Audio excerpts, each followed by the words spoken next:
Oh well. Right. Okay.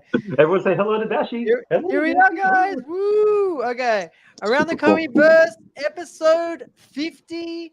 Welcome to my boys, Crypto Rain, Real Randy Chavez. And we've got a special guest today. He's a Web3 artist from Canada. He's a 20 million OMI holder. He also holds a Walt statue.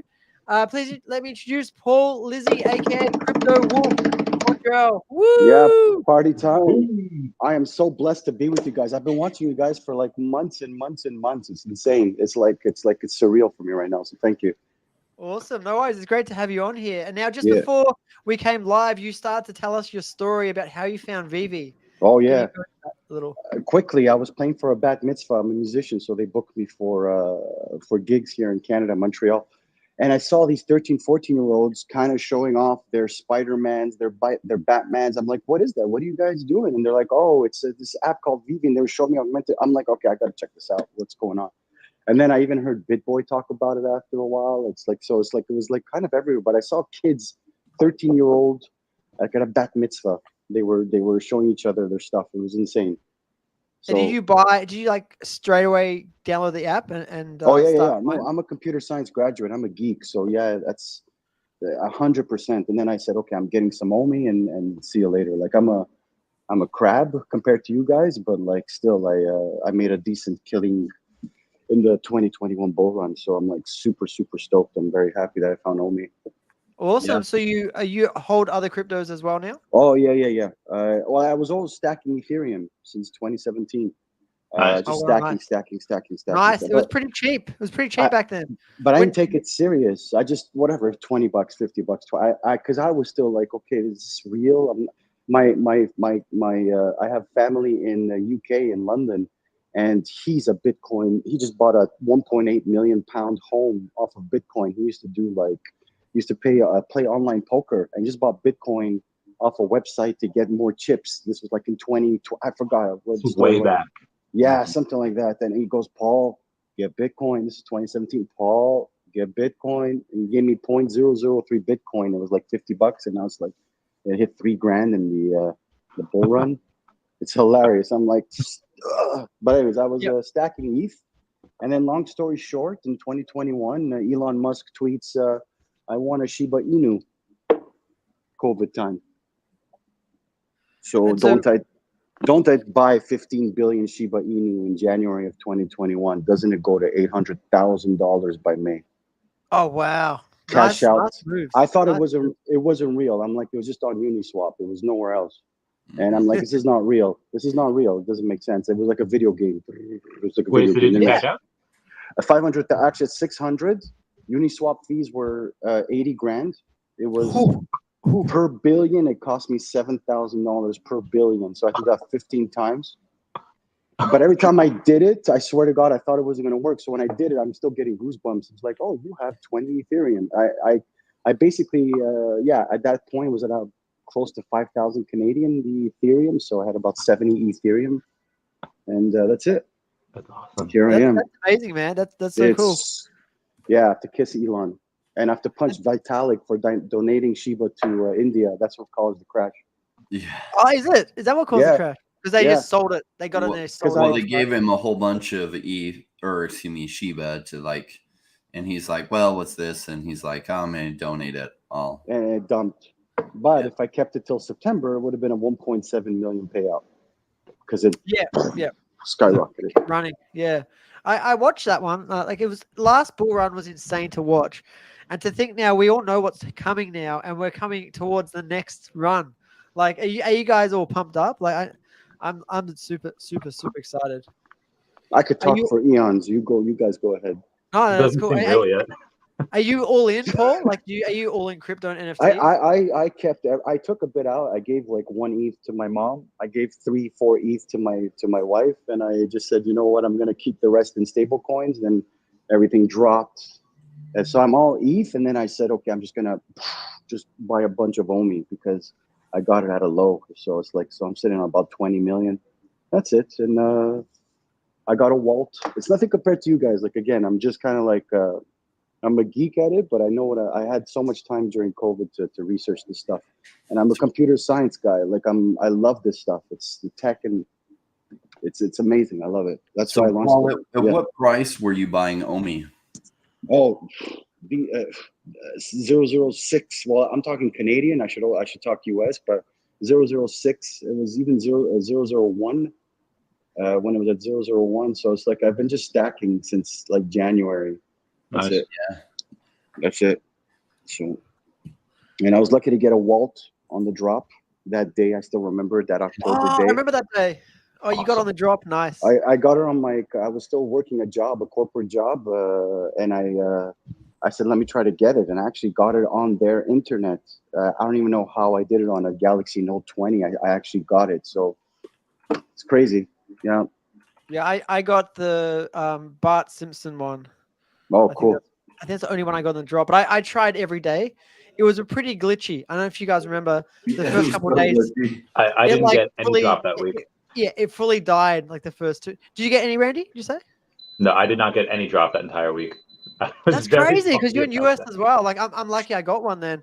Yeah. One of my friends, he got almost every drop, and he's in Australia as well. So that. Oh, he just man. had some really Did he good have a luck. bot? He had to have a bot. There's no way. Nah, no bot. I got the green truck, but it didn't show. So didn't. Oh, no. It was that error that happened, right? And like everyone with me, because I had everyone over to my office at that point, had a really high speed connection. It's like everyone but me got one. I was like, crap.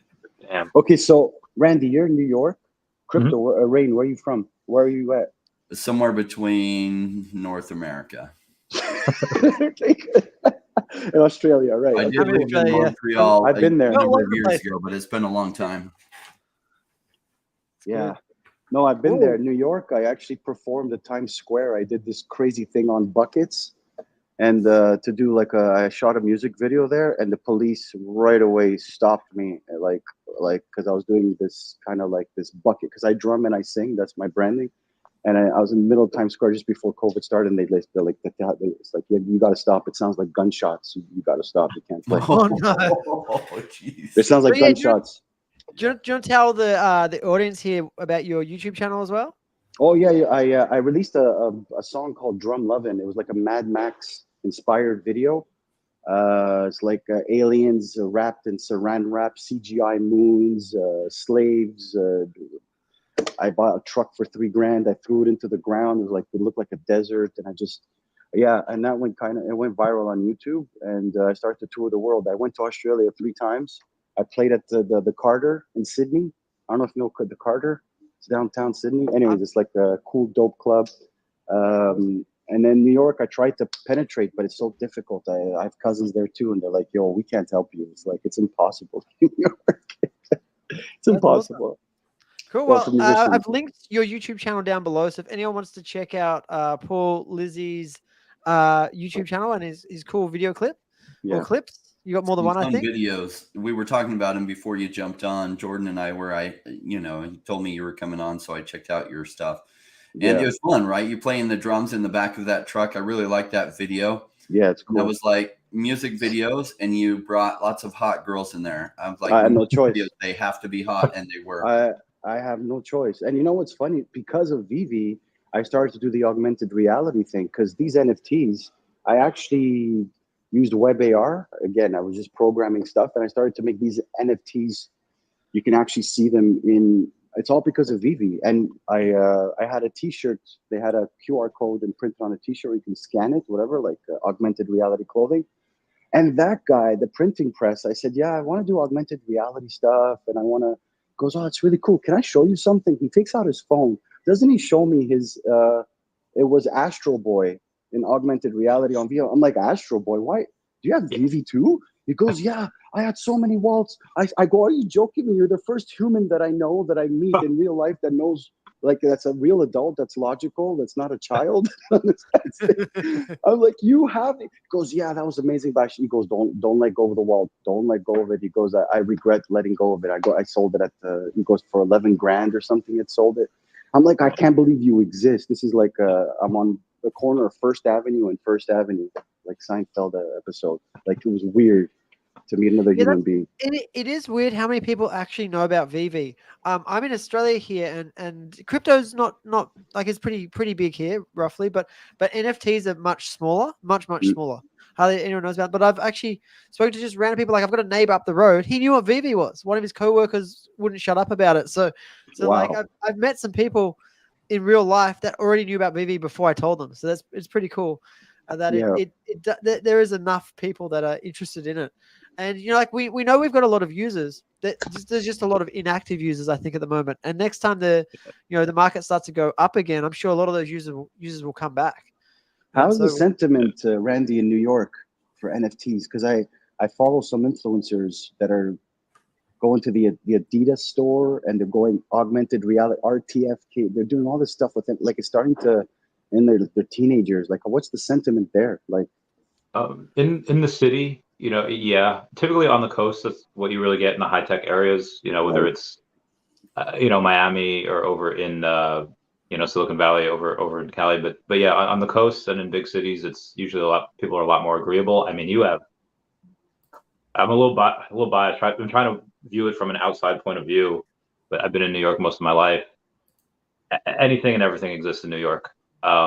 And so this is just another thing. Oh, that's cool. There's Web3 galleries. There's a bunch of shops that's opening up. There's actually 2 Web3 galleries now that exist in like the last year that have popped up. So that's really fun. The teenagers, though, I don't really spend too much time around them. Maybe like at the gym, and they're all like hopped up on pre-workout, and they're not good on NFTs. They're just taking way too much stuff, and yeah. But there's some of them are like crypto more, just because they know that's just a little bit more prevalent. They have Slumdoge Millionaire is actually fairly well known in my area. Like they know like who he is. Yeah, because I try to talk to people about it like at the gym, and like, oh, you know him? I was like, yeah, I talk to him every now and then. So they like him just because he's, he looks like a normal person. He's just right. He's got this giant beard and this crazy hair, and and now he got a ton of followers and stuff. But for the kids, I'm really not too sure. You might have to ask someone with kids that are around that age. I just through Instagram, I'll just like see Web3 related stuff, and just everyone starting to get into it, But did you guys get all in 2018 as well on the ICO? Did you guys did you actually find it that way? How did you guys? Yeah, Rain you did. Yeah, that's crazy. Pre-sale, right? Not their ICO. Their ICO came later, 2018. I invested in mid 2018. My friend CJ did a raise with them. So wow. Because I raised $10 million, I think, from what I remember seeing. Yeah, I think my friend put together about 600,000. Wow.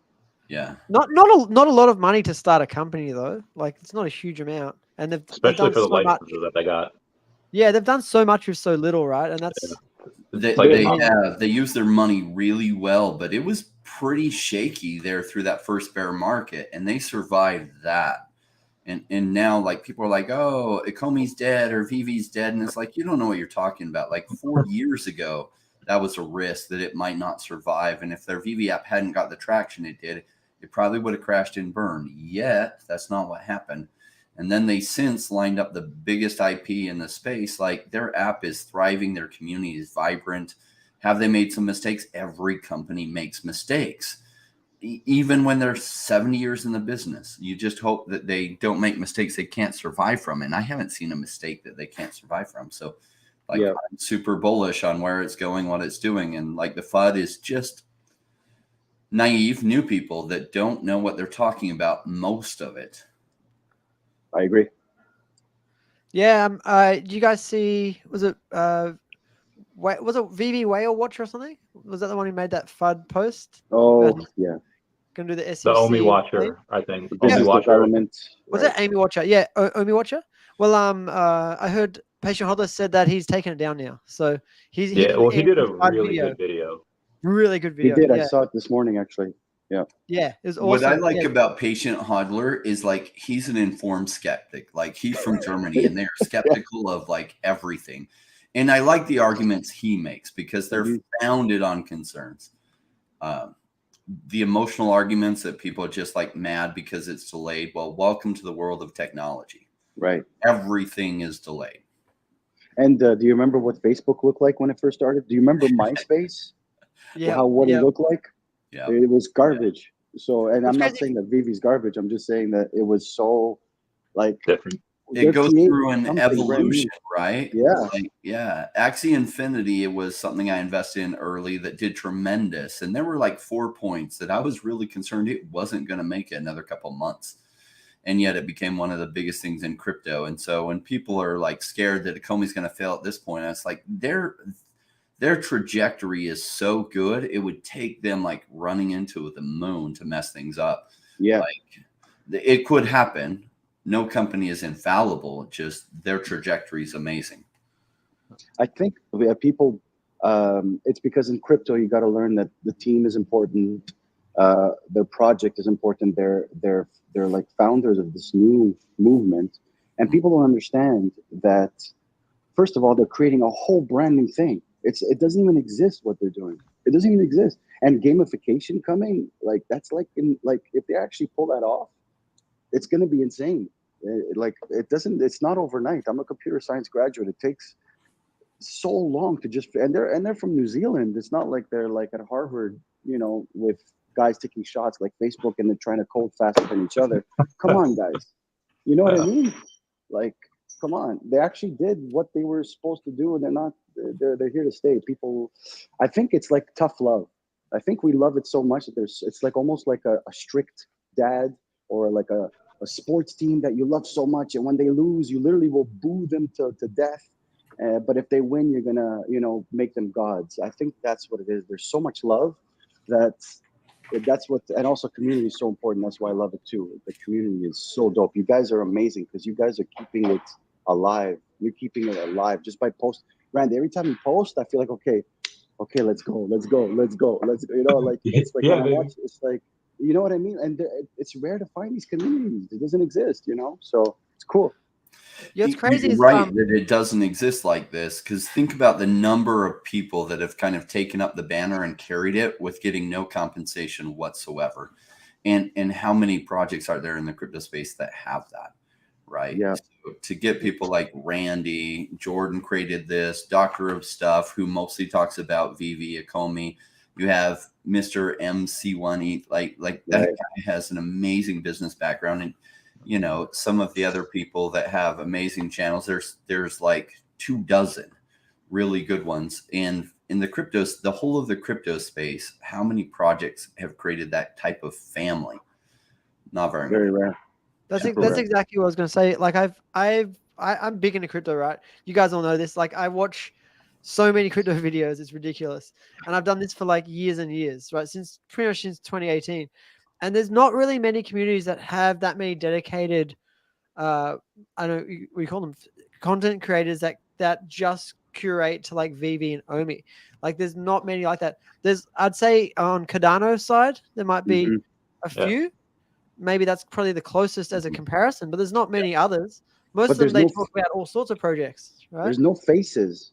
It's a Discord server. It's you know what I mean? It's a video. Okay. I don't know. I feel like this is the most vibrant community. It's incredible, so. And like kind of what Rain was alluding to, it's not just, oh, hey, we have this family. It's a good amount of hyper successful people that are in this as well. And I think the women have really stepped up, because there's, let's say, I have 99.7% of my audience is male, but there's a large amount of female content creators that really, really come in. It's like, oh, hey, if you're a woman in this space, there's an entire women ex VeVe. There's, like Miss Gecko, there's Wendy, there's VeVe Magic, there's Laura. There's so many people that are in here. It's like, okay, that's, and there's a ton that I just had mentioned will be here all day. Yeah, Queen VeVe, but they're also very intelligent, articulate women. And so what I like is the amount of quality, intelligent, articulate people that they've attracted. That tells you about the quality of the leadership behind it.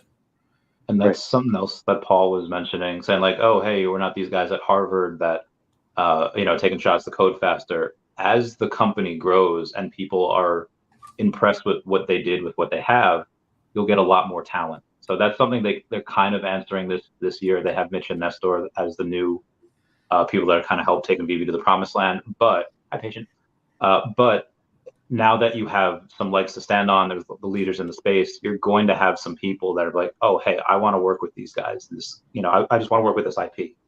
And that's something that you see with Tesla and SpaceX, where they get the top, engineers every year. One and two companies the top engineers want to go to is SpaceX and Tesla. I'm not saying that we'll get the top, graduating devs each year, but we're not going to be scraping the bottom of the barrel. So I'm pretty excited for the talent that's going to come on as well. Yeah. Awesome. Paul, is there any IPs that you're excited about that you want VeVe to get? The one that I was excited about was just that Sesame, the Big Bird drop. I love that stuff. I got number 78, Big Bird, which is dope. Nice.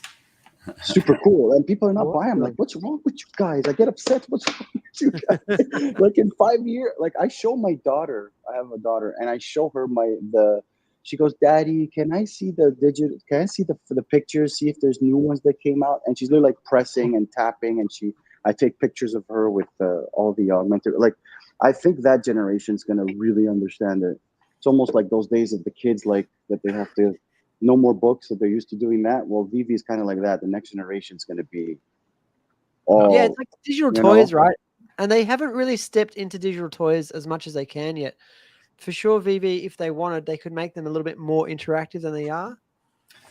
It'll probably go that way, but it is going to fall into different licensing standards, right? Mm-hmm. As toys, because they also have agreements with like Mattel and other things. So they can't step on those toes. And so we'll have to see where this evolves. Maybe because they are digital, it won't step on any toes.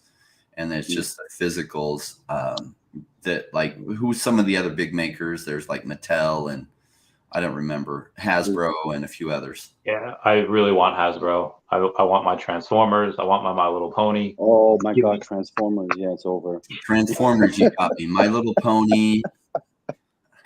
Go calm down, Rain. There's a lot of bronies out there. So love it. I love Transformers. That would be amazing. Like that would be so Optimus cool. Prime. Oh God. You could convert it as like it can be the Transformer, or it can be like the car, or whatever it is, the truck.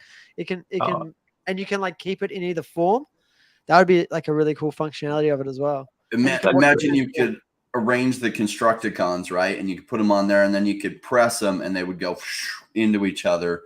And that's where this could go, right? That would be amazing. That'd be amazing. Power Rangers as well. You could do the same. So that the different Power Rangers, and they all connect together, make the big one. That would be. Oh, with their dinosaurs and stuff. I forgot what it's called, man. I haven't watched Power Rangers. Yeah, like 30 I had a harder time getting into Power Rangers. Transformers and G.I. Joe were my jam. Yeah, go Joe. That's the thing. I used to collect that. My neighbor had tables full of all the. I was so jealous. He had all the G.I. Joes, all the He-Man. I had a small collection, but I never thought I'd be collecting as an adult, and that's what VeVe brought back in. And it kind of, I caught that when I even collected Archie comic books, but I would never collect the Spider-Mans and things. Like, for some reason, I didn't collect those types of comics. I don't know why, but yeah, that stuff would be dope. Imagine like if they get He-Man and they get like the Transform. That's insane. He-Man's on Cryptoys, I believe, right now. Oh, is it? I don't even know where they ended up. I don't know if they have an exclusive agreement with them. It could just be something like, hey, we're going to do a series, and then they could just come to us on doing another one. That's what I like about the space too. You could have same licenses do different things on different platforms. I think that's pretty cool. Yeah, it's super cool. But I think people are sleeping on it. People are still sleeping. Once their mortgage is an NFT, then people are going to understand that, it's non-fungible. It's just you guys are ahead of it. I'm kind of like late, but still catching the end of the train. Yeah. You're just later, but late wouldn't be the correct term, right? Because it's still so early. And a lot of time people have a hard time having the vision of what's going to unfold from here. They can only see here and now, and they can't take kind of the trajectory of things that are happening and figure out where it's going. I remember when I started collecting baseball cards, like I didn't know what was going on. It was like 1992 or something. And I'm collecting baseball cards. I had this guy tell me, you need to collect hockey cards. And I was like, well, I don't play hockey. I don't know anything about it. He's like, do you play baseball? And I was like, I did. But he's like, hockey cards, there's a limited supply. Nobody's collecting them now. Right. And they'll be huge in the future. And I didn't know how to understand his argument at that time. But sure enough, he was right. Like, he was buying these hockey cards, and they went like 50x over the next 5 years because the fan base grew tremendously for collectible hockey cards. So the fan base for digital collectibles is going to go worldwide in maybe even the next year. Mm-hmm. And that will take digital collectibles to a place that people don't realize what's coming, because it used to be like with the hockey cards, they went like 10x, but like they got broader reach across the US and Canada and maybe a little bit of Europe. And the price went 10x, but digital collectibles are all of a sudden going to go from, you know, say there's something with 6,000 mints for one of the Marvel comics that's pretty popular, and all of a sudden you have 2 million people that want to buy that. Mm-hmm. Price will go absolutely crazy because 2 million people won't be able to buy it. Only a fraction of them that have large dollars will be able to buy it. And that's when prices go absolutely nuts. Something else that has like a digital collectible that has like 20,000 mints could go 10 or 50 or 100x, because you have a couple million people that are now interested in buying it, but there's only 10 or 20 or 30,000 of them. Right. Paul, we have a question from the audience for you. Do you have I a wanted gold to logo? I missed it. And actually, Me it was too. because of Randy. Randy was saying that they're important. Grab them, get them. I'm like, okay, I gotta get them. I was doing something that day and I missed it. I'm so upset. I'm so upset. Well, But there's it's a all little good. dip now, so you might be able to get one. I think it's $44.50 for the floor right now. Yeah, $4.50. Yeah. I mean, it's not 5,500 anymore, so you get like a 20% discount. Hey, Randy or Rain, do you guys want to speculate on the expiry date that Dave was talking about, or even Paul? Do you have any idea what they might be guys talking go about? first. I don't think they were talking about recur brands. David not already recur. had kind of soft mentioned that already when I asked him a couple months back, like, hey, you know, how do we keep licensors interested in Web3 when these other IPs or these other platforms keep collapsing? It's like, we already got them, don't worry. It's like, oh shit. So I think expiry has something to do with OMI. I don't think it has anything to do with recur brands. It probably has something to do with that lawsuit with Ben Gadencio, Yes. or some other legal reason, right? Exactly. And maybe they have to pay him out at a price of what the OMI token is. Oh God, I hope so. And such date, and that's just pure speculation on my part. I have no inside information on that whatsoever. I hope that's it. And so we'll see. You know, that date will pass, and then we'll probably be able to hear what that was about, and then know. Right now, like, people saw blockchain gaming taking off, and they're like, "What the f? Why isn't Ecomi doing well?" And it's like, patient. Be patient. If you guys want to know the expiry date, I think it's somewhere in December. That's what it's going to come pretty soon.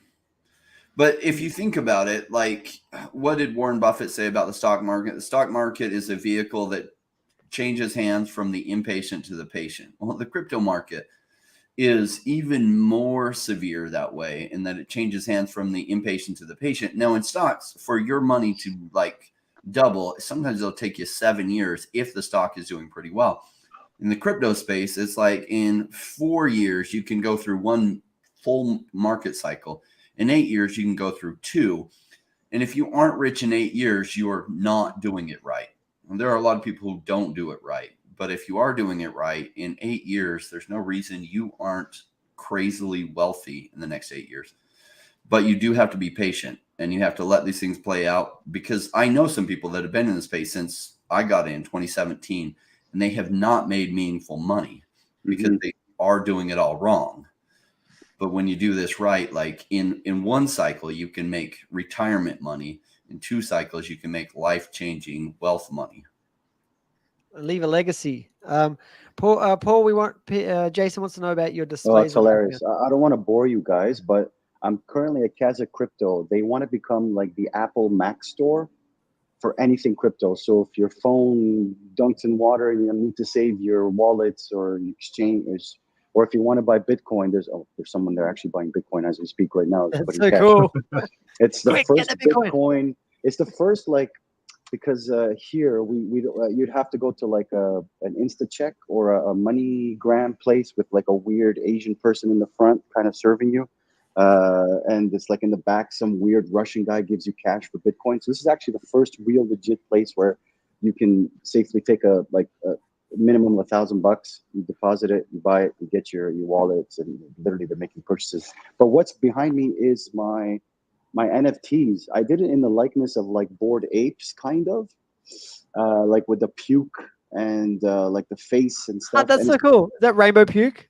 Yeah, it's kind of like a rainbow puke. So I Nice. kind of did like every one of them have a story of my journey. So as an artist, as a musician, and in Web3, and I minted them on crypto.com, which is cool. I got the crypto.com card, which I should have waited. So I got like the $50,000 one. I should have waited. I got screwed a bit because I had to wait 6 months and it dropped to like 10 cents. I'm a little bit salty about that. But still, I have the beautiful card.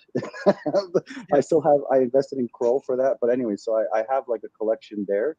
And that's it. There, you can go check it out, crypto.com. I think it's just Google Paul Lizzie. Are they on OpenSea as well? I had them on OpenSea, but I just don't like OpenSea. I just don't like it. No one does.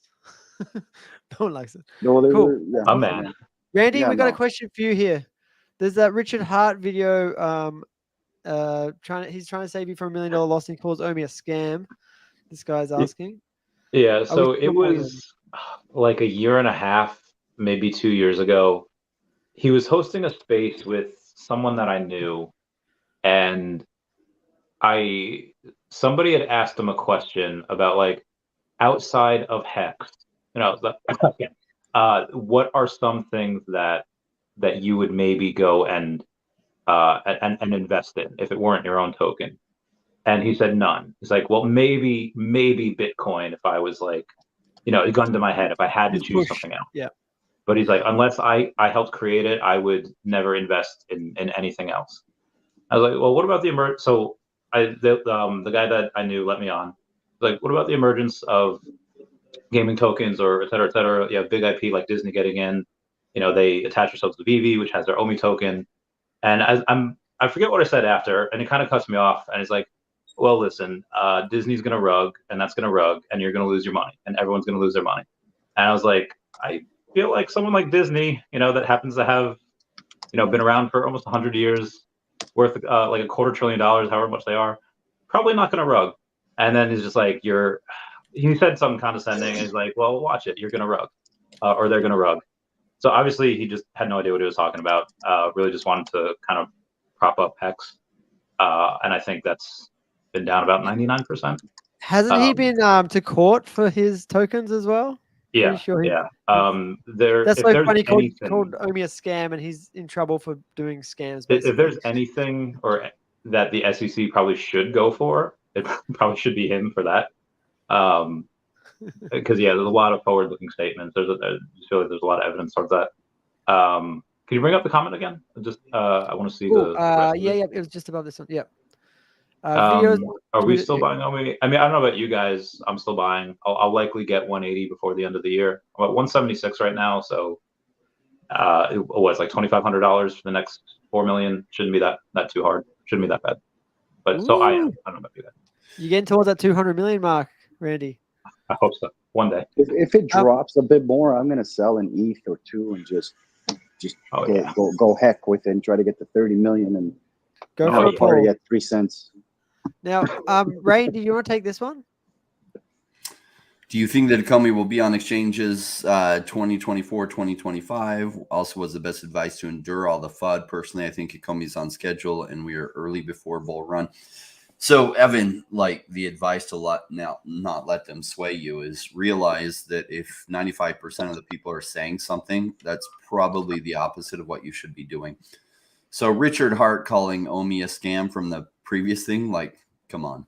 I don't think what Richard Hart created with Hex is a scam so much, but the risk on Hex was always super high. And I did make money on Hex, but it was always super high. Ecomi is a legitimate project creating digital collectibles, which I think is going to be one of the biggest narratives in the next 10 years. I think most collectors will go digital. And they're leading it, and they have a token behind it. So there's nothing scam about it. That's just a really dumb comment from somebody who pushes his own stuff. So I don't hate Richard Hart at all. I think he's actually quite bright, but he either doesn't know what he's talking about or he's just trying to redirect people towards his own stuff. And I am not buying Hex at these prices. I bought it when it first launched. I made incredible money, and I've since sold the hell out and wouldn't get back into it for the world. But Omi at these prices, I like buying cheap. So thank you to all the fudders out there. Thank you for creating lows that probably shouldn't have happened. Right. And then we'll see. And some people want to argue with me about it. Let's do time, do all the arguments for us. Let's let the next year show who's right on this. You know, I have a track record of being right a lot, but I'm not always right.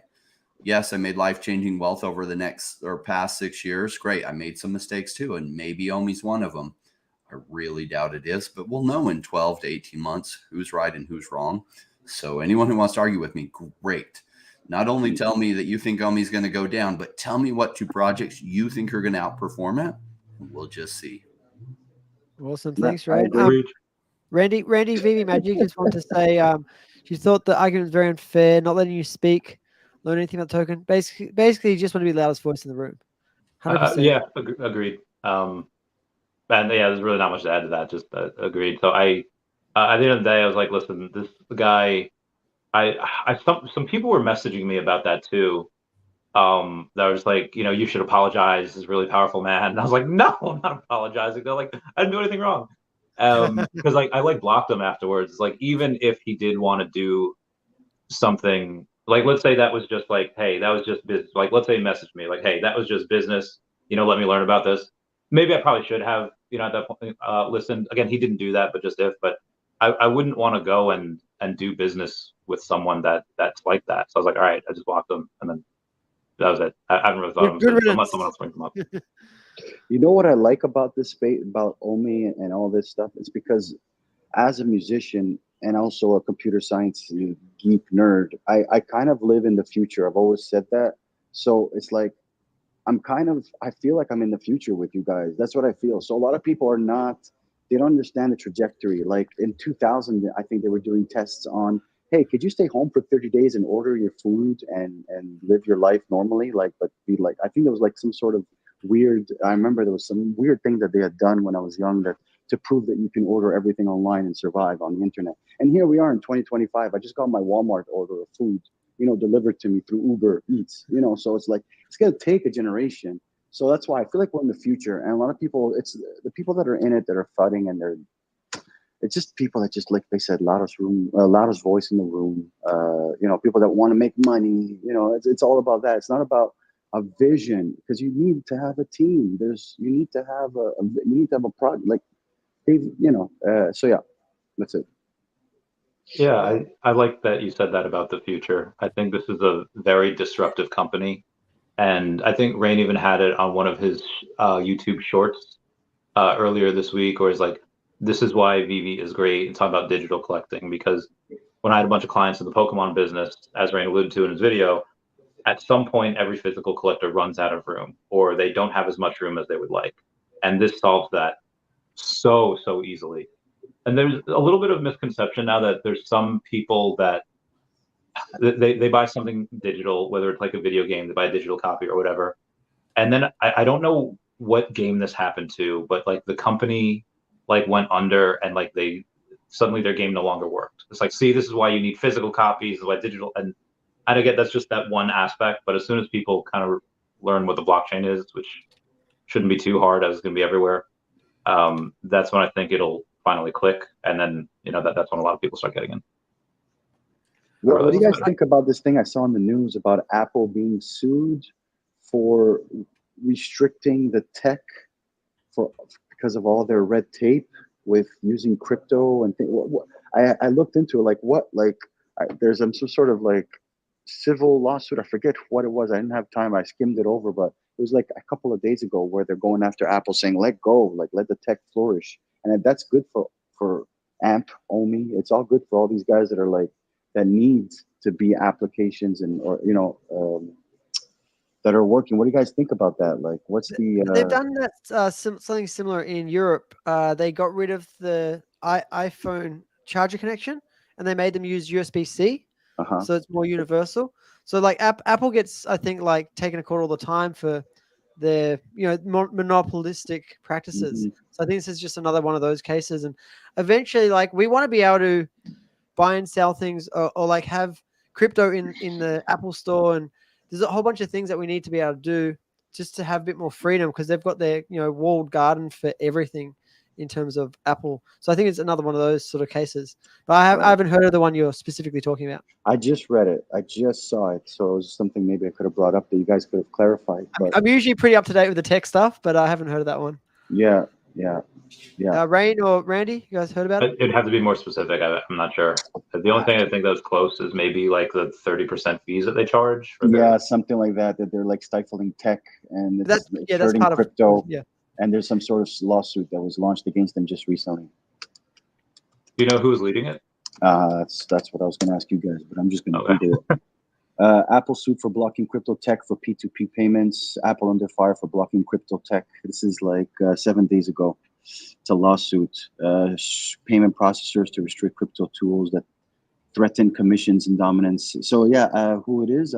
It's on Cointelegraph. It's everywhere. Let me see here. I know Elon Musk and Tim Cook have had words, but they've also, I think, like had dinner recently as well. So I don't know if they're working out something. I also don't know how that's going to affect it if Tesla comes out with a phone. Now that they have more satellites in space than any other company, including the government, and they could go and have a really, really crisp, clean network that's faster than anyone's. I don't think Elon would go and do that. Like, that's probably what they would be talking about. Hey, I want to come out with this, and you guys are going to be put on your faces, just because he's not going to play all that. He'll be like, no, everyone do it for free. He's not going to charge all that. Did you see the Tesla phone? Did you guys see the Tesla phone? No, I didn't see it. No. I think Elon Musk posted a picture of what it could look like, and it's got like a big X in the middle of the phone. But it said they will not keep any of your data. They won't track anything you do. So it'll be like the only phone in the world that does that, right? Yeah. It'll probably run under Android, but without all the extra junk that all the tracking software they have for everything else. Just to follow up, it just says disgruntled consumers have filed a class action lawsuit against Apple, claiming tech giants conspired to limit peer-to-peer payment options on its devices and block crypto technology from its iOS payment apps. That's almost exactly what I'm talking about with the crypto restrictions. Yeah. Nice. Yeah, that's what it is. So people are starting to speak up, and that's good for everything, But speaking of Elon Musk, I can't wait till he makes that cat girl robot. Oh yeah, it's gonna be great. What's he making? You see, you guys are the only ones that know that. Everyone looks at me like I'm crazy when I say that. The cat girl. Oh, what was her name? I forgot the name, but every time you mentioned the word cat girl, the crypto cat girl exploded. And there's one. They do anime NFTs, and they survived the bear market. They're at like 6 zeros and a 3. So it's like I just grabbed $1 trillion for fun. But so no, it's next level stuff. Okay, so Randy, are you bringing all the fudders in today, or was that Rain's channel? We've got like 3 or 4 different fudders. None on my channel. They're too scared to go on my channel because I'll just block them. let me see here. I have. Which ones are you talking about? Bring it up and let you know. Rocket FP, all of them. Crypto NF. Yeah, all the last like 4 or 5 Yeah, crypto NFW and house. Yeah, there's a few of them that are. Yeah. He's a Richard Hart fan, so I think it's because they're trying. I always have like us, the AMA, like always ask me anything. People kind of use that as like, I was like, I mean, I'll answer. The fudders always come out, yeah. Yeah, we had like 5 or 6. We actually don't have that many on this show usually, but that's okay. They can say whatever they like. It's going to be the crypto cat girl that Elon talks about is going to be a different version of their Optimus robot. Their robot is insane. You guys seen the videos of it using its hands to move objects? It does very delicately with tiny amounts of force, moves all these objects and picks up specific colors and just things with hands that most robots can't do. I don't think there's almost any other robots in the world that can do that yet.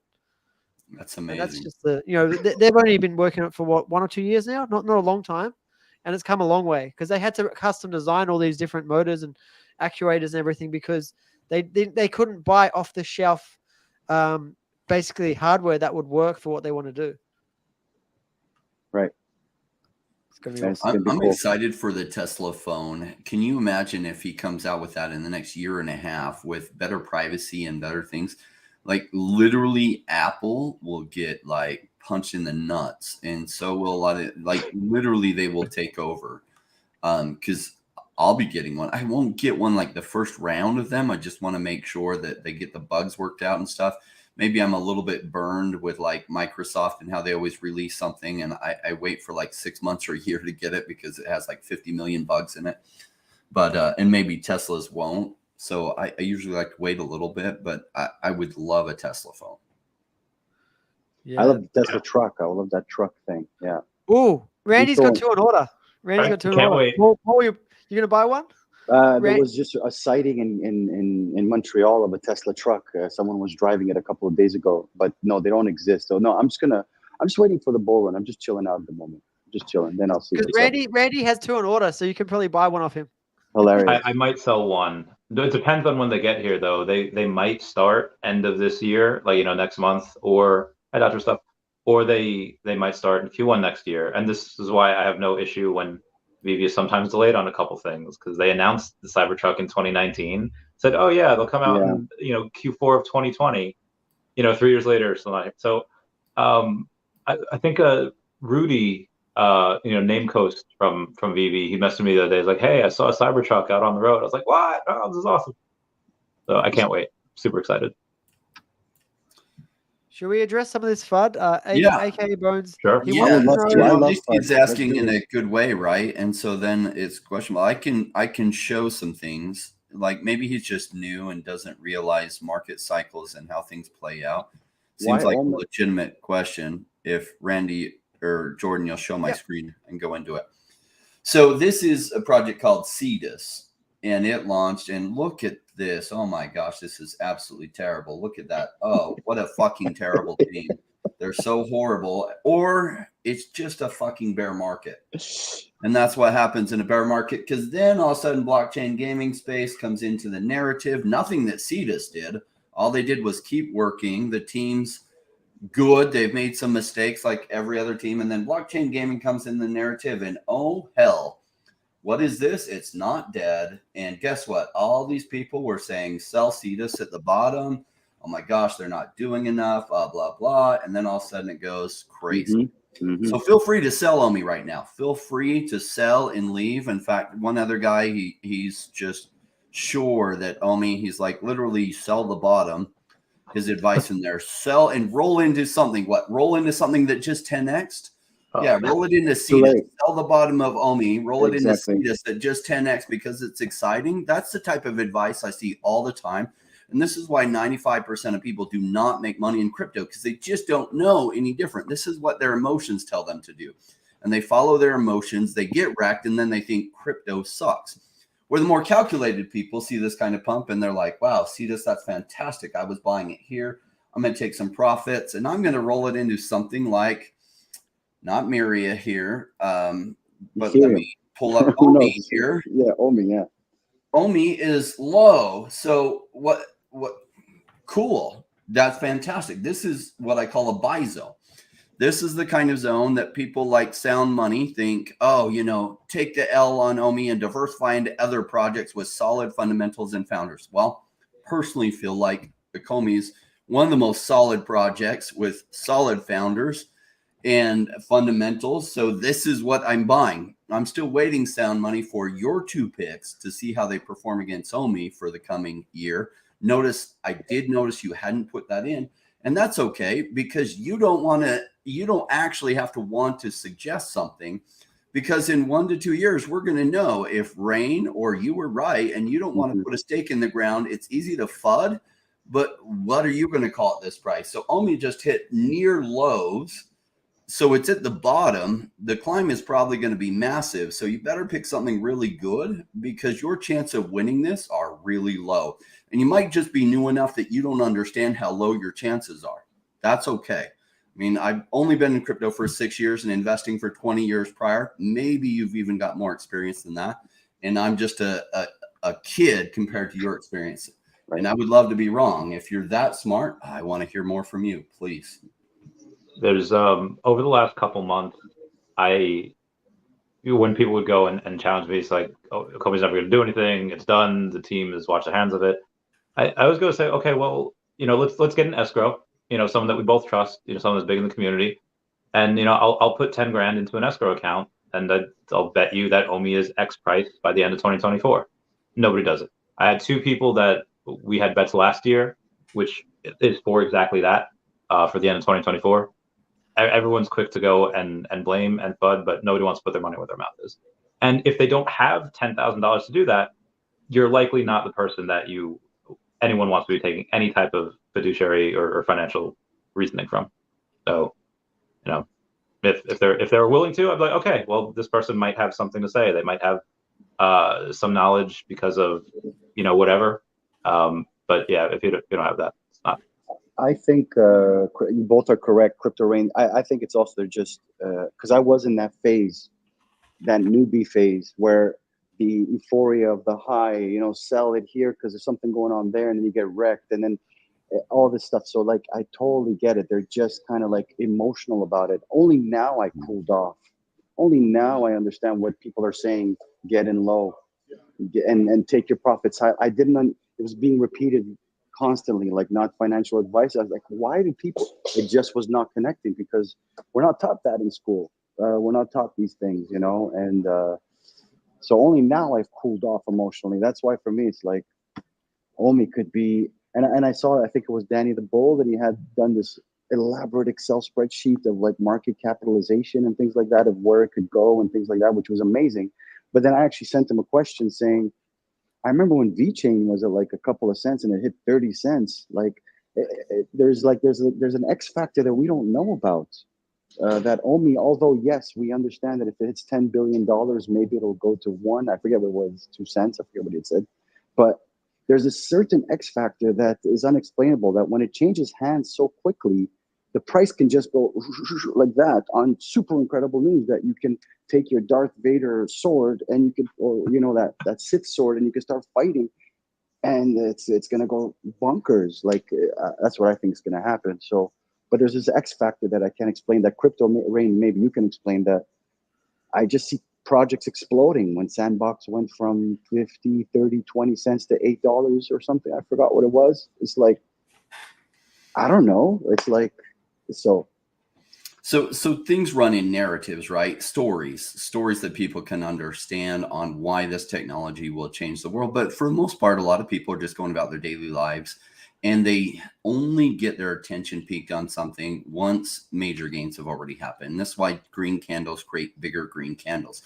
And this is why some people can't buy red candles, because as human beings, we have this, what's the name of the effect? But we believe what has been happening is what's going to continue to happen. And it's just wrong. It's completely wrong. And yet that's what we fundamentally, emotionally believe. So when people look at charts and it's just been down, down, down, down, you know what they say? Oh my gosh, that's terrible. I'm getting out before it goes to zero. It's horrible. And not only do they sell themselves, they feel this compulsion to convince everyone else it's going to zero. Like, why are people that don't believe in Ecomi even here? Why? Because they have this compulsion to try to be right, to try to justify why they know better than everyone else. And they don't realize they're making the same arguments as the 95% that don't do shit in crypto. And that's cool. I've been around for 6 years. I've just seen these arguments and how they played out. And you know what? My first bear market, I wasn't sure that some of my stuff would do well. I was just too stubborn to sell at lows and just hoping they would turn around. Sure enough, I saw a lot of those projects flip around, do incredible things. I was like, my thesis was right. So this bear market, even more strong. Like, I haven't seen a legitimate concern on why Ecomi is going to fail in the next 2 years. If I did, I'd be like, oh my gosh, that's a really good argument. Thank you for it. A lot of the stuff is just like they made some mistakes, which isn't incorrect. They have made some mistakes, but they haven't made business ending mistakes. They have one of the most vibrant communities out there. Like, all those arguments are just really stupid. It really comes down to the price is really low, and people are assuming that because the price has been going down, it's going to continue to go down. It will never turn around. And that's just a very, very flawed assumption, because it goes down until suddenly it doesn't. When I was calling Cetus and Senate and some of these other blockchain gaming things at the bottom, and of course you're not in my Discord where we have even further talks, you'll know a lot of my audience bought the bottom of that, and they just made 5 or 10x. One of my gold members just sent me a message. He's like, thank you, Myria, I just 5x my money and I pulled it out. Thank you. Why? Because I buy things when they're cheap, but yet so many people can't. Like, literally the one guy saying sell OMI and take the L. Why the hell would you do that? Why would you tell anybody to do that? And you don't realize how common that bad advice is. Now, could it go lower from here? Chances are not very good that it goes lower from here. Like not much lower, because this is a nice double bottom pattern. Now, there's maybe a 30% chance it goes down further from here, but a 30% chance that it goes down further. Now, I pray it goes down further from here. Yeah, me too. The fundamentals are so solid that I would love it if it got half off from here.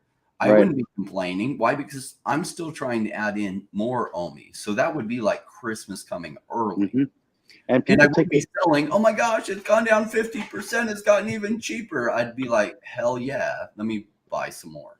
We get to 0004. I'm not going to France. I'm selling everything, and I'm getting all that OMI. And people take for granted the fact he won Entrepreneur of the Year, David Younes. That's a big deal. My wife used to work for Deloitte, and this is like Deloitte. If you go to their head office, they have stuff like you're literally in the future 10 years. They're on top of stuff. So there's a reason why he won that award. And people don't understand these things because they're looking at Richard Hartz and they're looking at all these other things. Like it's a real team trying to do their best, with the project. So it's like it's a big deal, and no one cares. That's huge that he won that award. It's not a joke to win these types of things, to be, accolades from the community, and it's a big deal, a top 50 EY. So I don't see anyone else winning it. Yeah, they've won a bunch of awards, right? David, you and VeVe specifically have won several awards. One of the last in a series of awards they've won this year. Like it's not a joke. Like guys, like sell it to Randy. I think he was mentioning on Twitter, or I think on one of your videos. He's like, send it to me. That's holy moly! It's like if you guys don't get it now, it's like you won't get it.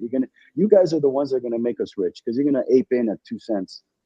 But Paul, you're right. Like it takes a while to get used to crypto and the emotions that you end up like feeling when the market goes up and down, up and down. It's pretty crazy. I mean, I'm used to it now. Like a red day does nothing to me, but at the start, you have all these green days and you get a red day and it just crushes you, like emotionally and spiritually, right? When you don't get it. But over time, you understand it more. You get used to it. Like Crypto Rain says, you buy low, sell high. Like you said though, Paul, like you can hear it a million times until you really feel it and get it and put your money where your mouth is and start actually getting in the market. Because it's one thing to paper trade or put in like $10. It's nothing to put in your life savings, right? Or a large amount of money where it's actually going to hurt if it goes down. And then when it does go down, it's also been said over and over, like someone there, AKA Bones, what's the exchange situation? What's all the stuff? Everyone's impatient. It's like you got to wait because what they want to do, they don't want to become a recur. They don't want to lose all these licenses. Alfred Kahn, this is his legacy. Like you can't screw it up. If someone gets upset, it's like it's a house of cards. It's gonna fall. And these guys don't want to fall, so they'd rather go slow and get it done right. Because it's slow is slow, but when fast is fast, it's like it's too late. You missed it. I'll be cashing out your 2 cents investment when you get in there at 2-3 cents. So it's just exchanges. There's a reason why New Zealand was a New Zealand Binance that they had done that interview. I think they're all. I think they're ready to, AKA Bones. If you're still there, I think that they have a cat. They're petting a cat. A robot arm. It's what was it? Inspector Gadget. These guys, you don't know who it is. They just got to press buttons and they're ready to go. Well, if you remember the interview of David Yu, he was wearing the OMI hat with on the Binance. Like you guys need to know anything else? Like they're telling you in ways that won't tick off any but of their IPs that maybe are still brick and mortar dinosaurs. They want to be the leaders, so they got to take it slow because they don't want to get nailed by the SEC. They don't want to. I like when David speaks in riddles like that, where he wears the hat. It reminds me of when Elon Musk said chairs are undervalued, as in like, shares, but he's saying chairs. He's not saying shares, he's saying chairs. Right. Them doing that, and I can't wait for this expiry date to happen, and then for them to start talking about it.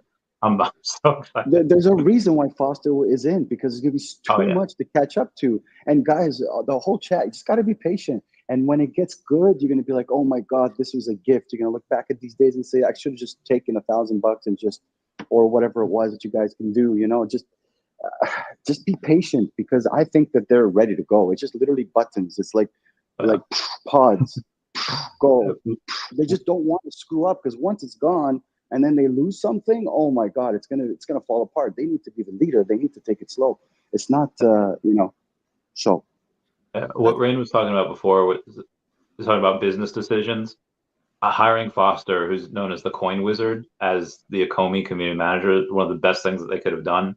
He's very articulate. He's very sharp. And I would love to see him go in a debate against anyone, because no one is winning that. Like, no one.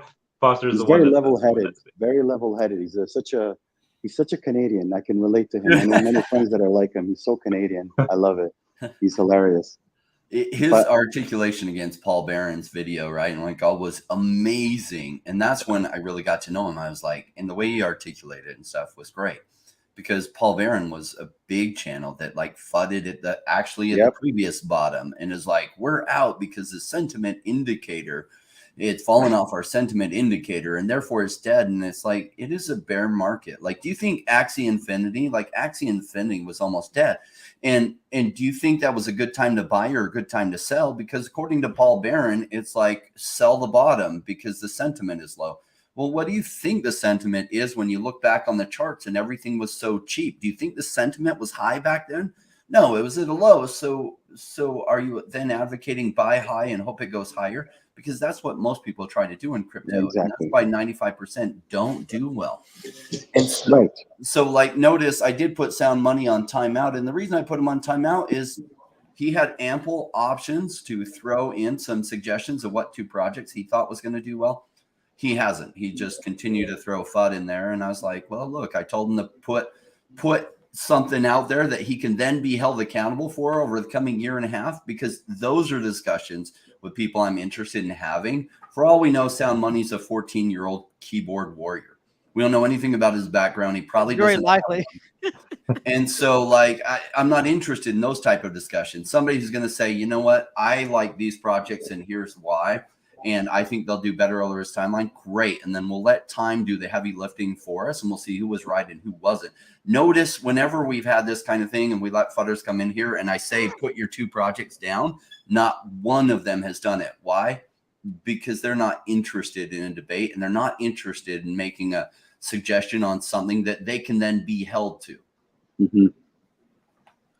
Yeah. Agreed. And also, I remember when Pokemon Go came out, and you see people randomly looking for this stuff. I even got attached to it. It was 2014. I went nuts. Okay, so imagine when VeVe hits that sentient moment, that moment where it's so new and there's that gamification thing, and you can do so many things with it. It's going to start to go viral. And who says they're not going to apply this augmented reality? They could do so many things. It's incredible. It's just, guys, just got to be patient. Just got to be patient. And just so I kind of keep slightly grounded, Pokemon Go is a once in a lifetime type of deal. I think Harry Potter tried it with Wizards Unite, which I played and it was fun, but nothing ever got as big as Pokemon Go ever. That's something that Pokemon still has a huge following, still is a big thing, but you saw hundreds of people, or I saw videos of hundreds of people at beaches be like, oh, Charizard's over here, and it took over the world for a hot minute. Yeah. I don't think anything is going to do that type of thing ever. Maybe in the future it would have to involve Pokemon again, but even though VeVe will definitely go viral multiple times at many different points, I wouldn't expect that just yet. That's very, very big. Yeah. I mean, Pokemon Go was amazing because it did that thing where it connected the digital to the physical world. And I remember I used to go with my friend. We were both like grown men running around in like trying to find Pokemon. It was hilarious, right? And there's people everywhere. Everyone was like checking out their phone and trying to catch Pokemon. And this isn't like in Australia. I know in Japan it went so crazy. They shut down like roads and streets and areas were shut down because everyone's going nuts on it. And like, especially when there was like a spotting of like a rare Pokemon, like Pikachu or whatever, and everyone just swamped the area. And like, they shut down like museums and all sorts of stuff. watching YouTube videos of like kids at 3 a.m. Leaving their homes and going to a park in the dead of night in the UK, and like it's like you're gonna Not get to drink, no to catch right Pokemon. to get Pokemons, but they could do so much because they have the advantage of augmented reality, because they have that they could do so much, and I see it in the actual workout tokens, like not StepFi, I forget what it's called. It's actually in New York. There's an app where you can like walk and they give you tokens, and they kind of follow that Pokemon augmented reality thing where you could walk to a place and it gives you points and you upgrade your shoes. I just forgot what it was called. They're going to be launching their token shortly, but they have that AR capability. And when iPhone with the all the glasses and everything become better, the Meta AR stuff, I want to get it, but it's like I'm just gonna wait. Till things cool off a bit. But like you're saying, Crypto Rain, like don't get the first version of it. It's all coming. There's a video that just surfaced of a recent Maury episode where this guy was accused of sneaking out and cheating on his girlfriend, and he claimed that he was going outside to play Pokemon Go and he was just trying to catch Pikachu. And the lie detector determined that he was telling the truth. Are they worth anything? I caught a Pikachu. I remember I got one. I freaked out. I got 2 of them. But yeah, I got one as well. I don't know. Is it worth anything? I should. No, not now. Cool. Not now. It was rare at one point. There was not that many. Yeah, it was rare. And you could evolve it to Raichu or something like that. It was amazing. It was really cool. You needed a bunch of candies and then you could evolve I had one of those. I remember a buddy of mine, for whatever reason, she didn't have a Yamna, and she's like on like the toilet or whatever, and she's like, oh my god, there's a Yamna outside. So she like pulls up her pants, runs outside like without a bra on, and she catches Yamna, but it turns into a Ditto, and she's like, no, I did all that for a Ditto. That's right. We had a couple questions here. I just want to go over.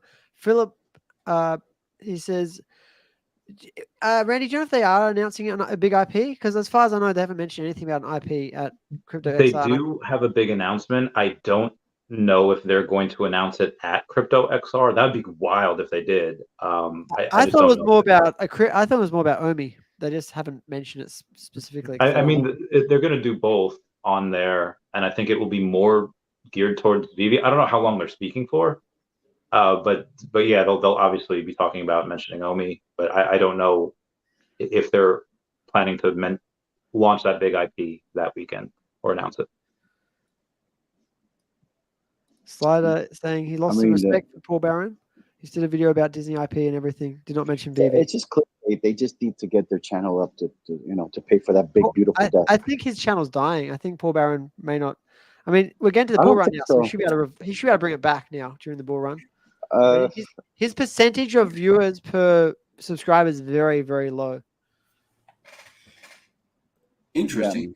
Yeah. I hadn't been checking that out with him. Like, he's gone negative on a few things weird. Like, he was fudding Ada at the bottom too, and I'm like seeing this pattern emerge, which is interesting. Cardano, because he probably got more views from it.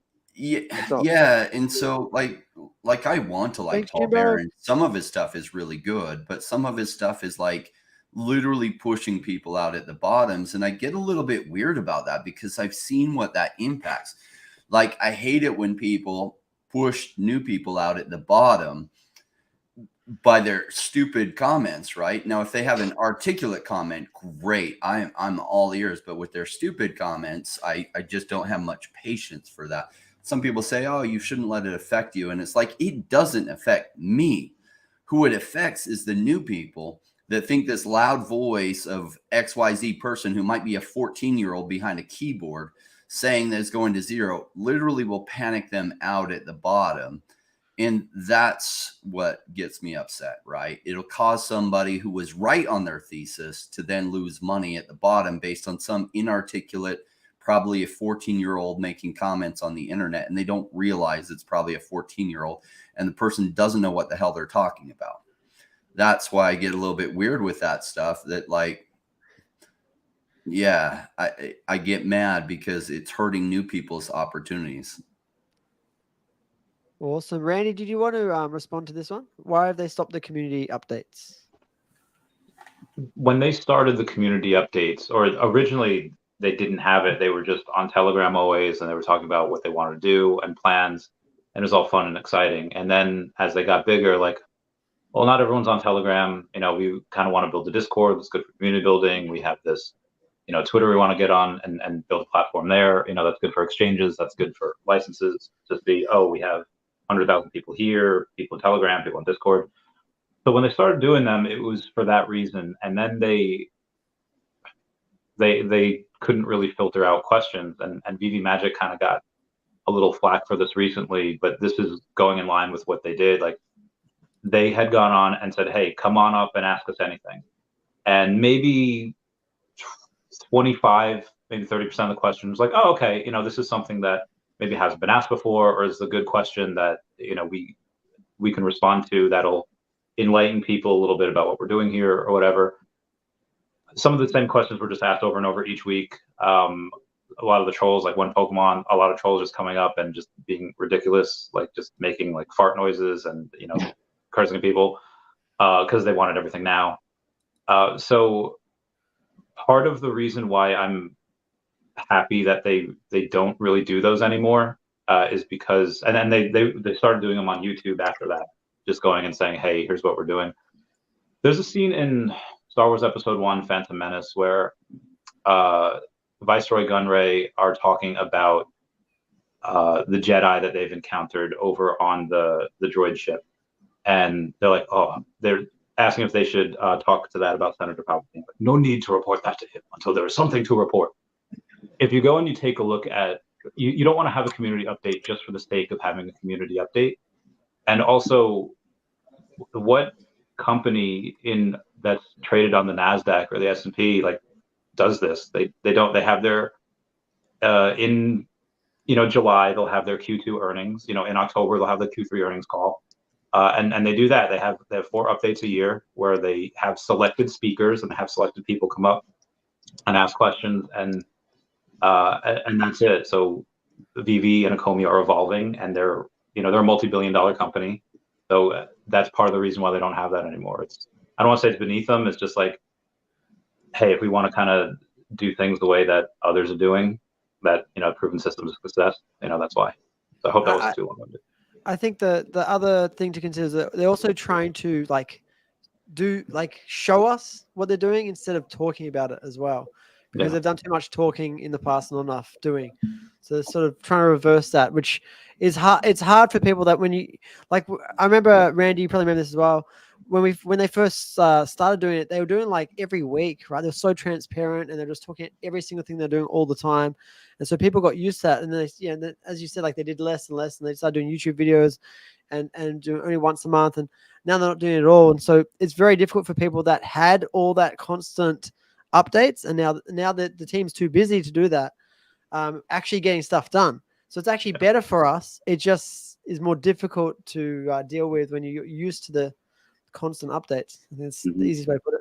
Paul, what's your take on this? Because you're sort of on the outside a little. Oh, no. I'm just like, you guys are nailing them all. No, I think what you said was right, because when I see them update the community, I've worked in the corporate world. I understand what it feels like when you're doing something and you're excited by it. So you want to get out there and you want to tell everybody. Like I see David Yu, when he speaks sometimes, I can literally see his brain retract some words because he's so excited to say something.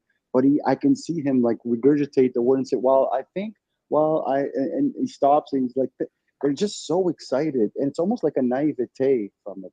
Like I feel like they're a naivete of like, that they could say anything to the world because they're from New Zealand and they're amazing people and this is what they're doing. But everyone is hanging on their words.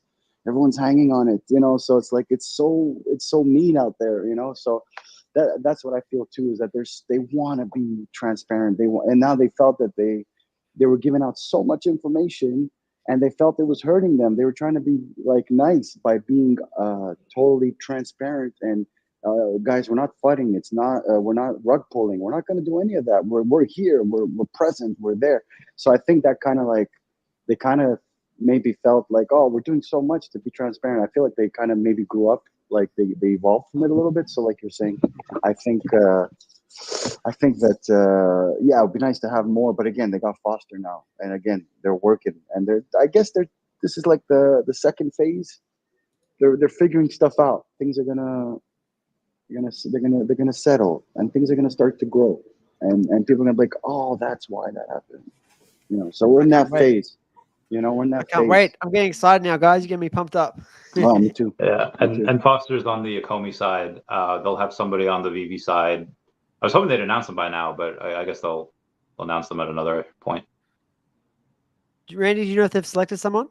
Or... The job listing is still on the job site, along with a bunch of other stuff. So I don't think they've selected. If they have, they haven't taken that off yet, and people can still apply if they want.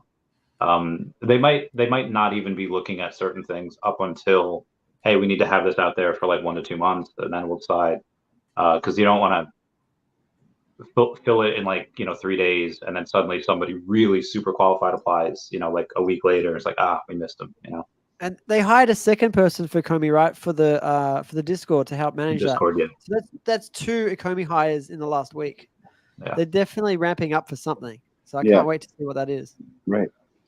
Yeah, so it's a really good time to take the loss while you're behind and sell at the bottom, so that whoever that was, can feel good about themselves. Like, why do they even bother, right? Like, what's funny is, like, I haven't made money on everything that I've been in crypto because I tried to take calculated bets, and sometimes it goes against you. But I can't imagine one of the ones that went against me, like showing up in spaces, or even like if I didn't believe in the project anymore, showing up and like fudding on it. I don't have time for that. Mm-hmm. And who does have time for that? Well, people that have nothing going on in their life. Because if they had something going on in their life towards actually making themselves rich, they would be doing it.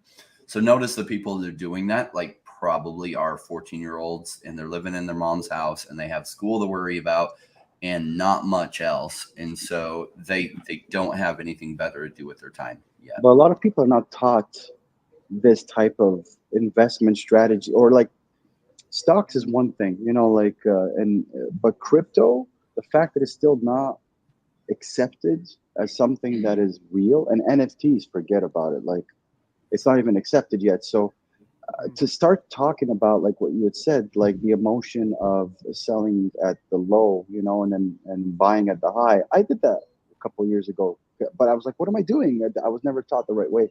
So those people are it just shows you that they're in that phase of their life. They gotta take a couple more losses to get to where you guys are at and where I'm at now. I'm still a little crap compared to where you guys are, but I'm blessed. So for all you guys that are just like worried, I just want to be worried. Just look at the fundamentals of the team. Like, I know everyone's talking about Hex. I got Hex at a penny, sold at 10 cents. I remember that. It was like 20 something, 19, when there was like this hype of them exploding. There's really no fundamentals. It's like, I don't even know how it's still. It's just got pumpamentals, and every time more gets minted, an equal amount gets minted to probably Richard Hart's address. And so it was always a risky play, but it was a play that made sense at the very beginning. It always was a gamble, but I figured the odds were 60% that it would do well, 40% that it would fail. It played out, but buying at this point, I would say the odds are 60% that it pumps a little bit, but during that time, other things I think will far outdo it. And 40% that it failed from here. And they're facing an SEC lawsuit. I don't think the SEC has a leg to stand on. Richard Hart was very careful how he set that up. And he's a smart guy within the lane that he does. So he's not a dummy. He just doesn't know Ecomi and doesn't know a lot of the stuff out there. And he's very full on his own stuff. And he is not dumb at all. He props to him and what he created. It's a genius idea. Well, any news is good news. Billions of dollars and made him absolutely rich, which he's open about. Like, that was the goal behind it. He wants to make billions of dollars so he can figure out how to extend his own life. Cool. Congratulations. Am I buying his investment? Hell no. Not at this point. I already made my money on it. Very happy for what he created. Pulse Chain, I got in on the pre-sale of that. Still waiting for that to do well. Someone's like, oh, Pulse Chain, it's the only thing that's never failed. That's complete bullshit. Yeah, it's wrong. It didn't even work for the first number of months that it came out. It was totally broken. So just at least state what the real facts are. Don't inflate things. If you want to make an argument that'll do well, I hope it does well. I have some, but I don't need to inflate the arguments. There's lots of chains that have not been hacked. Devio's been running for 5 or 6 years, never been hacked. It can do 8 million transactions per second, but you probably don't even know that like what you said was completely inaccurate. I don't think Cardano's been hacked, and it's been out for 4 years, the mainnet. So like at least like research, you're going to make statements like that. Preach.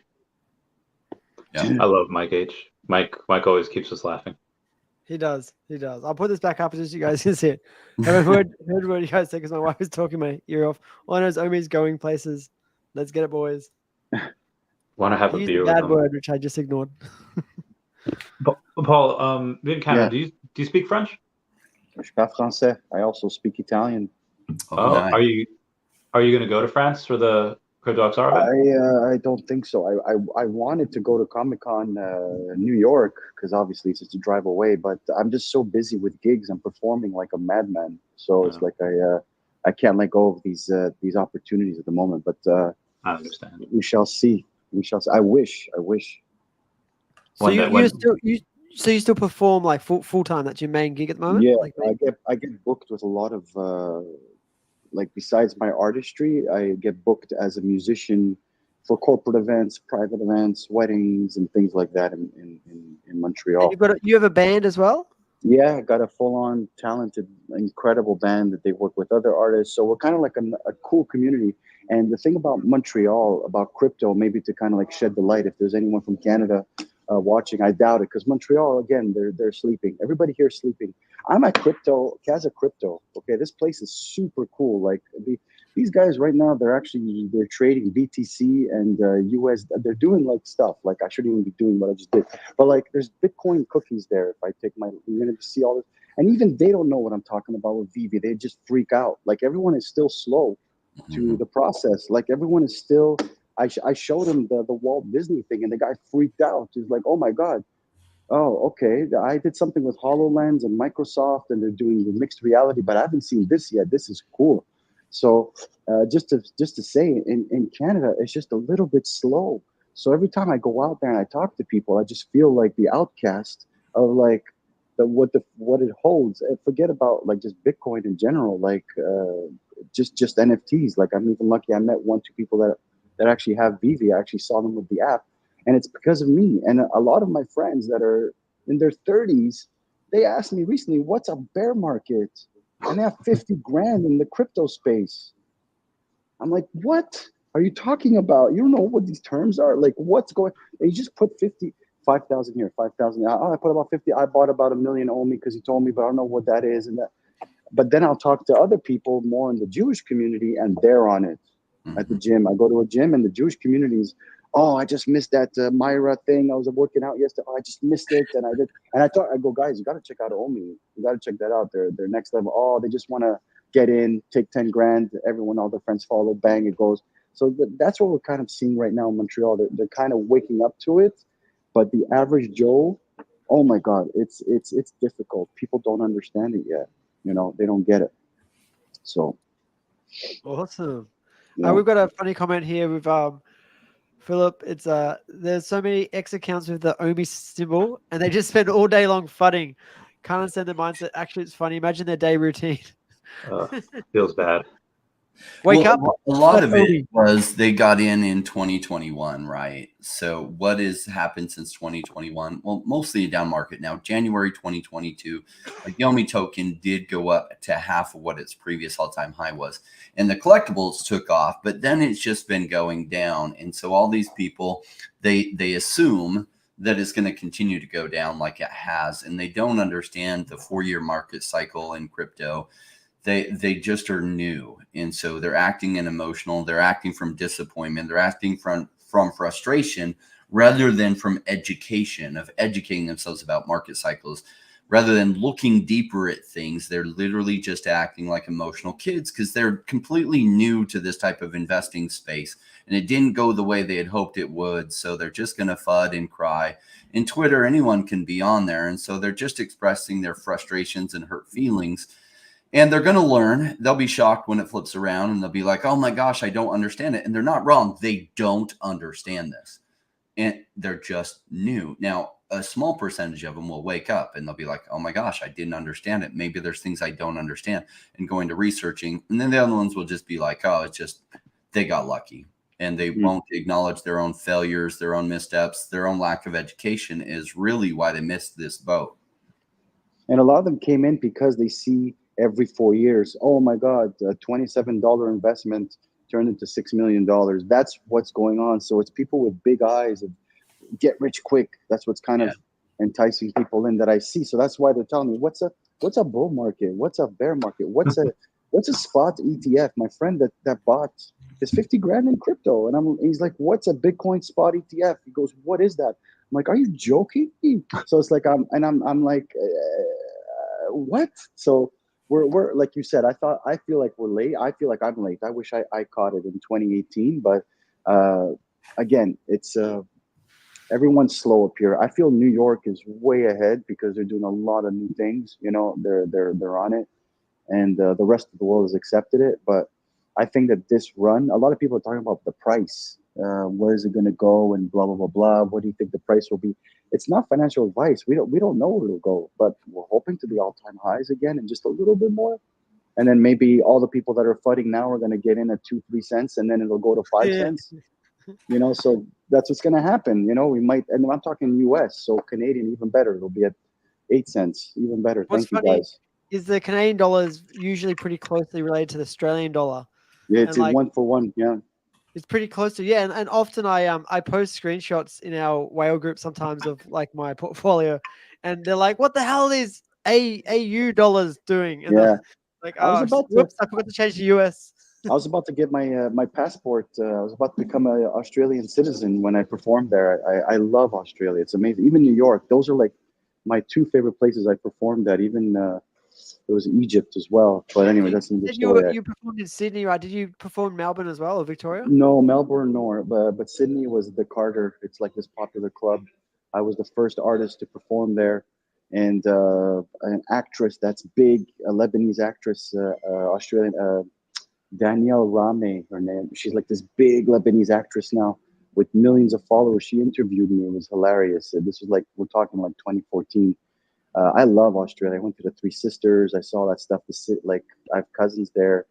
Like, you guys are living the dream there. And even New York. I love New York. The hustle and bustle is amazing. I love it there. It's just Montreal is kind of like dead. I feel like I'm alone. So I'm so happy I'm with you guys today. I'm so happy. I mean, that's the cool part of the internet, right? And when we get in the VeVeverse as well, and we can all get in our VR or AR, like there's some really cool augmented reality glasses coming out that, like the Ray-Bans and other ones that you just put on, and they look like sunglasses, and they $500. Some of them have like a cable that plugs to your phone, and your phone powers them and runs like the whole system. It's pretty awesome stuff. And you see that NFT collection. I put on crypto.com. I did everything, and they go for like $40 right now. You can, whatever it is, and it tells a story of my music. And when I launched, everybody was like, "Well, what's the point? Can I just take a picture of it? Like what?" And actually, like we had about 50, 60 people that showed up to the NFT launch here, which was not long ago, October 28th, and people are still lost on that. So it's hard to convince them about. Because I would go to a coffee shop and they were like, what are you looking at? Then I'd be on the VeVe app and I'd be looking at my collectibles, just whatever, logging in, grabbing my coffee and watching videos, probably one of your videos, just watching my thing. And they're like, what is that? Oh, this is cool. You should check it out. And I do the augmented reality. And it's like, I did the Cookie Monster in their kitchen of the coffee thing. And I took a picture and they freaked out, but then that's it. Like, they didn't care, you know? But I'm like, I just feel like I'm alone, so I hope that could be on the other shows. I need friends. I just like that was fun. That was fun. It's great having you on. Like we've had some really good comments as well, so everyone loves you. Cool. And I'm sure Randy or Rain can have you on sometime as well. Yeah, we can do that. Channel too, but it's like I wanted to get in contact with Casa Crypto. I said, guys, let's do something where I could talk about crypto and feature VeVe a lot, and they're still sleeping on it. So they're just busy. Here we go. People are buying Bitcoin as we speak at the machine, 4%. Awesome. Well, Paul, cool that you took your shot right in Discord. We connected in Discord. Yeah. Random chat, and you're like, can I come on the show? I'm like, yeah, let's do it. Yeah, because I'm an artist. I don't care. I'm not shy. I could talk in front of 10,000 people and just you know, I don't care. Like, I'm so happy you guys were humble enough to have me on, because I have so much information in here. Like, I feel like I'm gonna explode. So it's nice to Yeah, share. I'll have you on for like a 3-hour podcast. That's usually what I do. I'll watch it. I'll be watching. I'll be in the You audience. just you have to wait like two weeks or whatever. I have my I'm good with that. 200th coming up. Oh, And my sick. so my 200th, I'll have a really cool guest. It's actually I actually don't know who it's going to be. It's down to 2 people. What one is I don't know if I could say. One is going to be someone. It might be from the political world, and cool. the other might be Uncle Jeremy, Jeremy Pador. So it's going to be one of those two. Get Jeremy on. That'd be so good. So I've tried to get him on the show before. He hasn't really responded to me. He's so busy. Before, I mean, we've got an hour and a half. Before we get, I just want to address the super chats real quick. Raythax saying smash that like button, and everyone is early. He said he felt like he was late when Bitcoin was at 250 crypto, 250, then crypto is the future. Raythax has been on point with everything. He was also in Axie Infinity, made a ton with them. Also in Earth 2, was in CRO, has a bunch of OMI and VeVe stuff. Yeah, it's a very good company here. Very, very good times. And yes, Paul, I'd love to have you on the podcast. We'll connect after this and give me a couple weeks. Yeah, I'll be blessed. And you know what's funny also, but in Montreal, although it is quiet, the Shake Pay is from Montreal. They're in downtown. I actually know the CTO. He was from Ottawa. And I actually bumped into him by accident because he loved my song. And then I started talking about crypto. And it's funny because I have him on a short leash on Instagram where we just chat. And I remember sending him stuff like, what do you think about quantum computing starting to reach a point where it could maybe do this and that? And they're like, oh, I have to pass it through my team. I don't know exactly if it's like, I'm kind of like, I work for them, but I don't. Like, I'm giving him so much information. He's the CTO. He makes sure that they follow all the Canadian legal jargon, that they don't get shut down. But right now they're becoming like a payroll company. Anyway, so as much as there's quiet, it's like I'm kind of known as the crypto wolf of Montreal, in the sense of like where I have a telegram of like 50 people just waiting for like, hey Paul, what do you think of Algo? What do you think of this? What do you think of that? What do you think of Bitcoin? Where's it going? This and that. And I always keep on saying, guys, look at OMI, man. Look at OMI. This is the OMI, Ethereum, Bitcoin. You know, Bitcoin might be too late, but Ethereum, OMI. I used to be like an XRP lover, but I don't know what's going on. But OMI is like my new. It's the one. It's the one. You know, that I'm telling everyone to get into. So, but yeah, I'll be honored. I'd be honored to be on your show because it's what you guys are doing. It's like if we look back in a couple of years, they're gonna say, man, these guys were on it. They were on it. They knew their stuff. What was going on? You know, and I'm pretty decently educated on this stuff, and it's cool. Like for us to be connected, I love it. And again, seeing all the FUD, like I'm reading all that stuff, but now there's no more FUD left over. But yeah, it's just like, yeah, get ready for Randy's 100-hour podcast. Yeah, I gotta ask. It's not going to be 100. I had one that was 69 hours once. That was I know. insane. I remember you speaking about it. Yeah, Randy, that one was nuts because I kept like I had you on for like maybe 40 or 50 of those hours.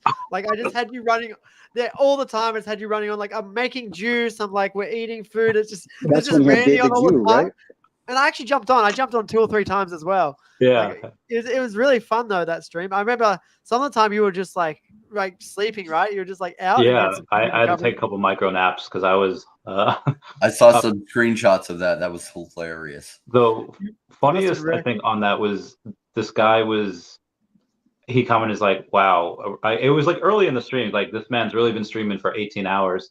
And then somebody comments, I've really been watching this man stream for 18 hours. Yeah, I remember that. That was probably Mike. That was probably Mike H. No, probably. Yeah. Well, yeah, thanks so much for watching, guys. Well, I'd like to wrap up in the next couple of minutes. If anyone wants to give their parting thoughts, so maybe we'll go around Rain, Randy, and then Paul to top us off.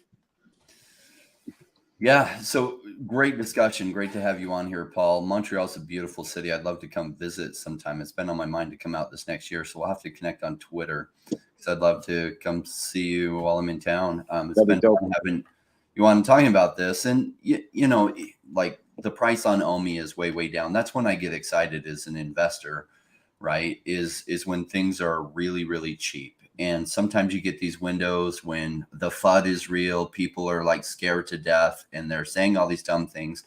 I take that as like a great sign. That doesn't scare me. In fact, I need to hear that to know that we're somewhere near the bottom, because that gets the strongest when we are at the bottom. And I don't let that shake me out.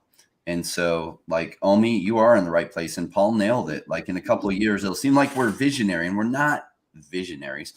We're just savage crypto investors that understand like how these principles work, and that there's a market cycle behind Bitcoin. And yes, there's also like some project failures. Like, the project has had some things that have slowed them down. It hasn't gone exactly what everyone wanted to, but every company, including Tesla, has had those, and they haven't had any ones that could end their business. And so that's good. And so we're investing while it's cheap, and maybe those fudders are right and it goes down from here. But I'd say the chances are about 2% that they're right, and 98% that it goes a hell of a lot higher than this in the coming year. Zero. And will probably outperform a lot of the other projects in the crypto space. So I'm still looking for those 2 picks from all those fudders. And notice it has not showed up in the comments. Go take it, Randy. You go. Yeah, all right. So every now and then I get a comment, and they're fairly consistent. There's always a small minority, but they're consistent. Like, oh, it must be easy to have this much money to invest. I don't have this much, which is fair. I get it. A lot of people have families and they have kids and they have responsibilities, whatever. But that's not everyone. And to some of the people that maybe just they work 30 hours a week, whatever full-time is. It used to be 40, but then after the health insurance thing went down to 32. Listen, there's nothing stopping you from going and getting another job and working more. I guarantee you, everyone that's listening has holes in their schedule where they're like, oh, they were goofing off, or they weren't doing anything, or they're on TikTok, or they're doing whatever.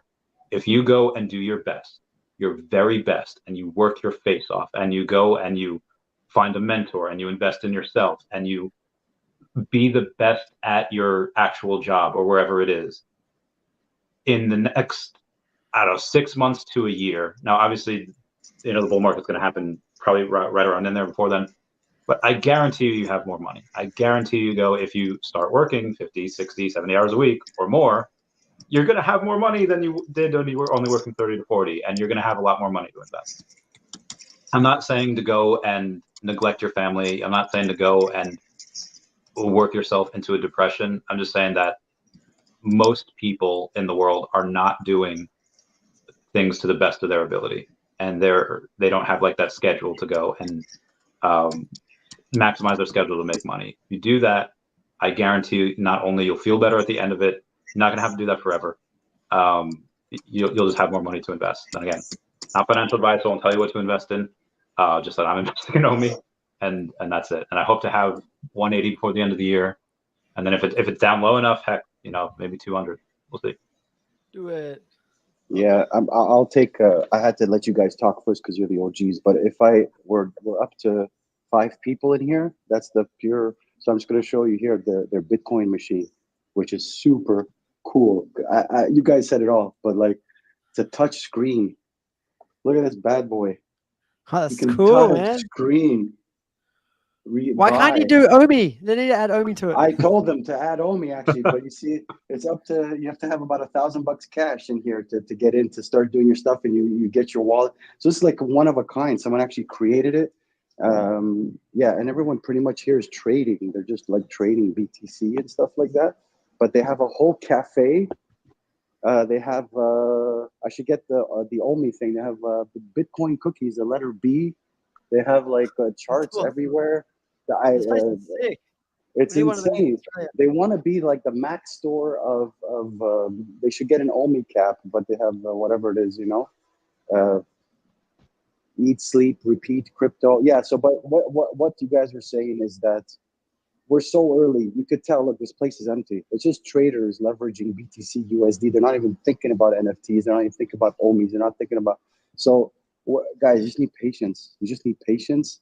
Because look, this exists, it's coming, and eventually it'll be to a place where it's like, oh, these guys were talking about this Walt Disney, and they were talking about Spider-Man and the Todd and comics that you can't read them because then it ruins the mint, and then there's a token attached to it, and there's MC peak points and what's all the, and then all the geeks, the biggest geeks in the world, are going to come crashing in on it, and then those 2,000 secret rares are gone. Those big birds, they're gone. They're everything. It's just and then Omi that you can buy to NFT. Then the whales are going to start swallowing it up. Guys, we're in a bear market. We're in a crab market. We're going like this right now, you know. And just be patient. Just believe in the vision. Believe in the people. It's Alfred Kahn's.